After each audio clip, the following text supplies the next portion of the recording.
good day. So before I start my discussion, let me introduce myself first.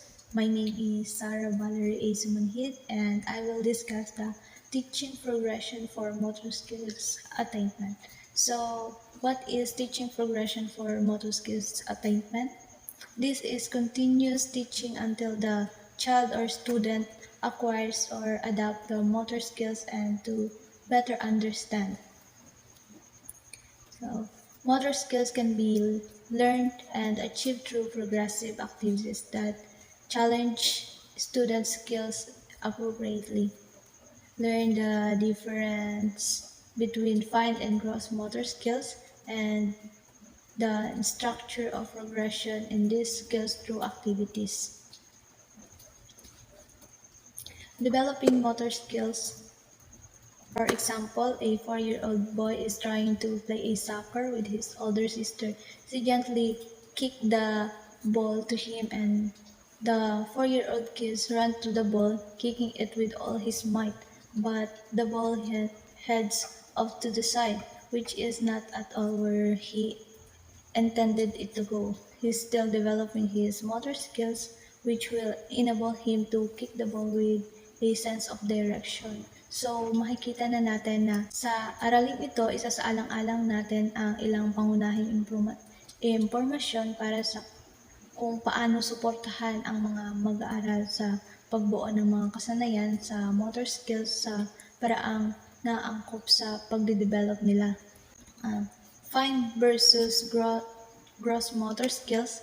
Fine versus gross motor skills. For example, when we use our larger muscle to perform an activity like the 4-year-old kid kicking a ball, this is an example of gross motor skills in action.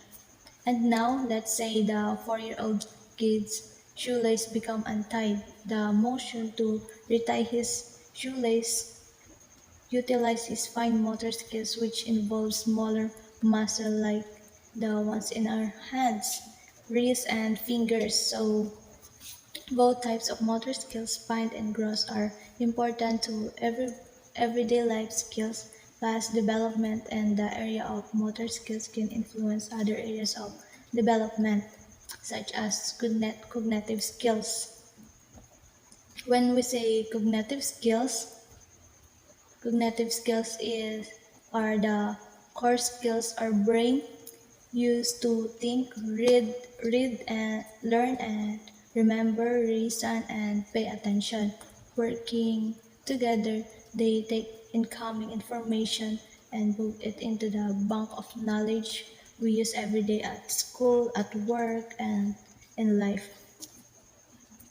Developmental progression, it is the paths of learning and ways of thinking through which children typically develop.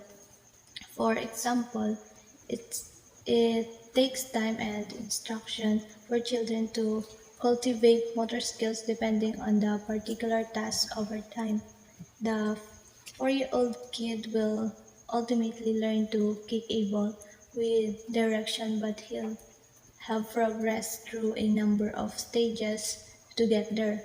Initially, he may not know how to do the action involved at all and must be taught. This is the case with other motor skills activities as well.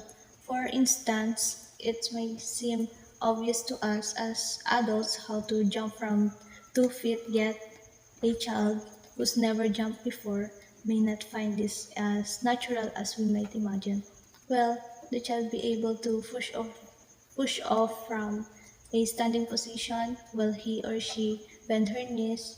When she lands, will he or she be able to land without falling over?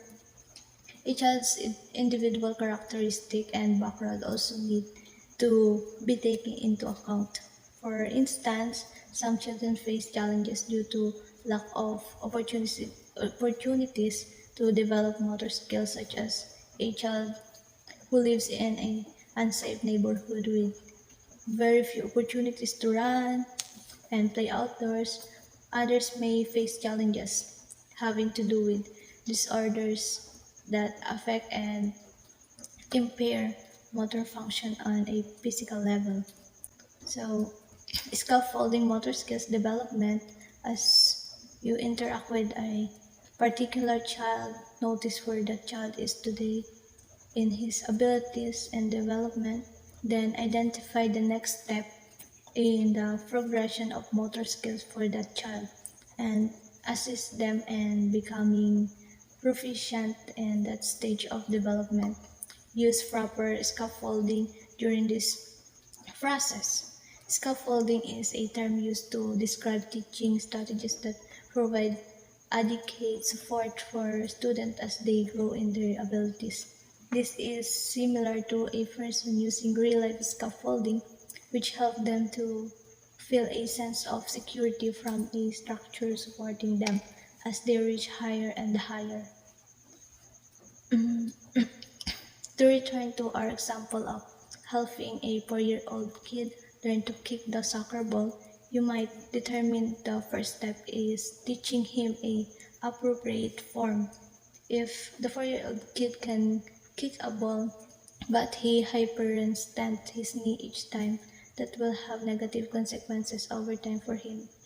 The 4-year-old kid will need to learn to kick differently if he's risking injury.